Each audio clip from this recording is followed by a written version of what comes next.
So the media is essential. The media plays a huge role in government and politics because it's how we get our information about our politicians and our public policy. And so the attacks on the media, which did not begin with Trump, but certainly he has elevated it to a new level, those attacks are damaging. No, the media is not perfect. No, the media is not without its bias, but the bias tends really not to be a liberal bias as much as it is a corporate bias, and you'll see that from the consolidation of the media that we have. And I think it's important to start with what is the job of the media, and the job of the media in a capitalist society. These are private companies that are owned, and so their job is to make a profit. And without that profit, they go out of business. Starbucks' job is to make a profit. Their product, what they sell, is coffee. And if suddenly tomorrow Americans wake up and don't want to buy coffee, I'm sure, will sell something else. So what product they're selling, whether it's information or entertainment, is very much up to the people who are buying it. And ratings and advertisers, subscribers, or clicks, it all depends on what method we're getting our media from. It's a conglomeration of things, obviously. People still watch TV. And so 4 in 10 Americans get their news online. But often they get that from newspapers or television stations, networks. So even when you add online and television, it's a huge number of people who are getting their information from television. Clearly, you can see here the numbers go way up on people who are older relying on television versus young people. But it is still a huge influencer. And when we look at cable news in particular, 24-hour news, that skews much older. There aren't a lot of young people sitting around watching any of the cable networks, during the day. And so absent an emergency or absent a disaster, the cable news networks tend to skew, average ages in the 60s. So there's definitely a difference in how Americans get their news, but we want to look at that as part of this. And that's where the media consolidation is really troubling, because, we have this illusion of choice, that we have all of these choices to get our news from, but 6 media giants really control a huge amount of all of these media outlets. And so we need to understand that. Television is going to be, television is going to show you different things. And so, it's going to go after what gets the highest ratings. And, the latest tweet of Donald Trump is going to get ratings because it's dramatic and it's instant, but an in-depth report on Social Security is not. And that's too bad, because when you think about what's more important, the public policy is probably more important than some, fly-by-night tweet that happens, or something the celebrity does that captures the news attention. Television is a visual medium, and so when you're watching television, you need to understand that the stories you get on television are not necessarily the same that you get from a newspaper or online. And I really would encourage all of you to subscribe to at least an electronic version of a newspaper. With a student discount, you can get them really cheaply. And it's a great way to be introduced to news media, because it does a lot better job than television. Television is a visual medium, and so they're going to go with what they have film of. So car accidents and fires are much more visually stimulating than a budget discussion or a city council meeting, something with a lot of spreadsheets and numbers, data that's hard to understand. And that's unfortunate because the car accident, though tragic for an individual family, doesn't have a big impact on public policy. Individual crime doesn't have a big impact on public policy as a whole. And so we don't have, as a nation, a very good understanding of our governance, of our public policy, of decisions that need to be made. And that's really unfortunate because we get what's immediate, we get what's flashy, we get what is easy to film, and we don't really get a lot of depth from our television medium. A lot of television uses scare tactics. It's the promo of what's going to kill you in your refrigerator, and it's a lot of fear tactics. And for those of you who have traveled, I encourage you to watch news media in other countries. It's much more tempered. It's a little boring for Americans' taste because it doesn't have big scary graphics with dramatic music underscored.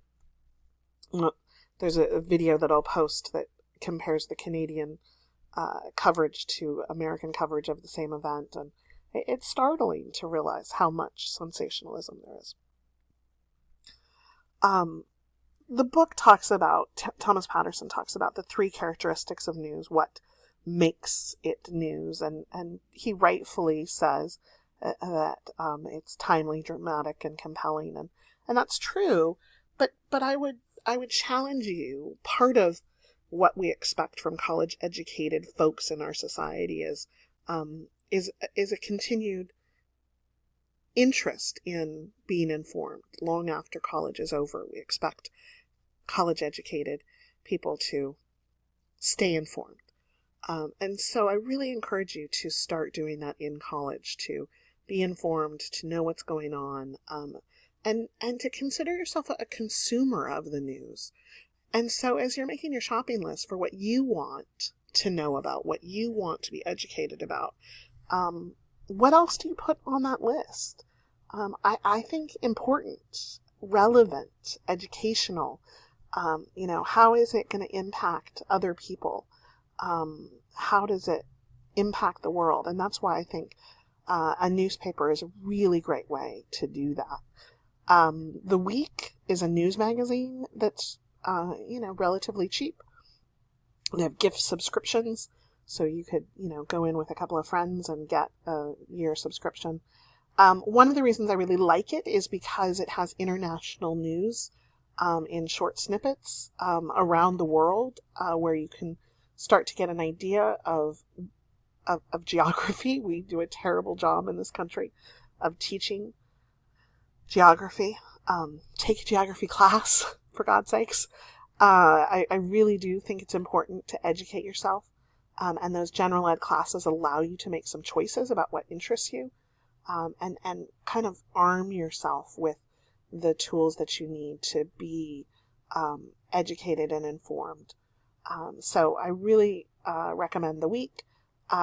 If you're on a tight budget, there's a lot of ways to broaden your sources through free media, but get lots of sources. More is better. International sources, BBC and PBS, Christian Science Monitor and the Wall Street Journal, Los Angeles Times. Some sources from competing ideologies is good to have. But I think the more information you can get, the better for keeping yourself informed. So PAC journalism, this concept that we want to talk about, is really prevalent in the news media, where you have this appearance of choice. There are 500 outlets, but unfortunately they're often all covering the same story, and they want to be first to get it out, and they don't want to miss a story. So we describe that as a pack, that they travel as a pack, all following the same story. So although you have a variety of news outlets, you don't have a variety of news. They're all following the same story, and that's unfortunate. When they're following politics, there's often a tendency to use adversarial journalism, which is really lazy reporting. If you're a reporter and you're going to play on a segment, you invite a Republican on, you invite a Democrat on, and you ask them to fight about it. Basically getting adversaries to take a side. And that's not particularly helpful for the viewer. They learn the partisan perspective, but not much else. It's almost as if television, by doing this, is encouraging voters, encouraging viewers to pick a side, to say, I'm a Democrat, I'm going to take the Democrat side and agree with them. And public policy is far more complicated than that. Usually there's, enough complexity in an issue where you might like 2 things and hate 7 things, or it'd be better if they brought on experts, if they brought on public policy experts, if they brought in people who have studied the particular bill. So instead of bringing in the politicians, if they brought in the people who actually were experts on that particular issue. The Republican tax plan is a good example of this. The Republican comes on and says it's great, it's wonderful, and the Democrat comes on and says it's terrible and it's awful, and you have no idea what's in it. Or there are donuts every Friday. I have no idea because nobody will tell me the substance of it. But there might be things that you like. There might be things that you dislike. And just because you're a Republican doesn't mean you're going to agree with everything the Republicans propose. And just because you're a Democrat doesn't mean you're going to agree with everything the Democrats propose. So it's important to get more information. And unfortunately, a lot of times reporters are too lazy to do that. And they go for the spectacle of people fighting over it rather than actually explaining what's in the legislation. There's also a return to the partisan press, the idea that news outlets have a perspective, which is sort of unfortunate. This is more prevalent in cable news than it is hopefully the newspapers. MSNBC is obviously a liberal outlet, and Fox News is a conservative outlet, and really has been very pro-Trump, even against some Republican ideas. The Republican tax plan that Trump proposed really increased the deficit, and usually that would be a criticism, but it hasn't been on Fox News. And so it becomes more and more partisan and more, almost team-based. This is a good slide if you, want to look.